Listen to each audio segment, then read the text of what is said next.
And we're back. In this video I'm going to show you how to quickly create an abstract background out of any photo that you're using in Adobe Photoshop.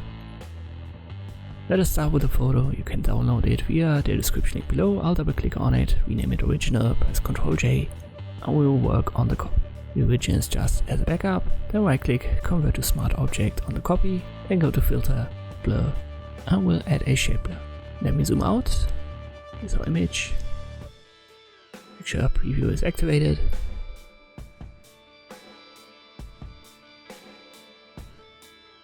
We will increase the radius a little bit. And I use the default shapes here. So if you don't see them, click on the settings icon and reset them on the right side next to the shapes. And I will use this square shape.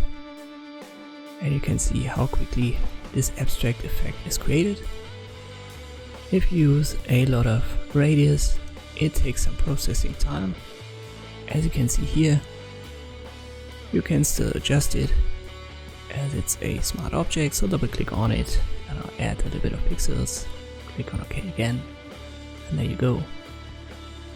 You might want to add some noise under filter, noise, add noise, not too much. Something around 1 or 2% should be fine. You can see if it's too much.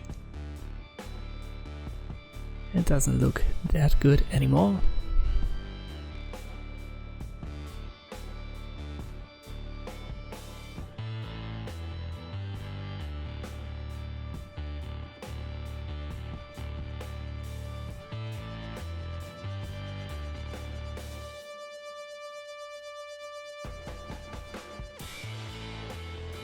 And here's the difference. And this is how quickly you can create these abstract backgrounds in Adobe Photoshop.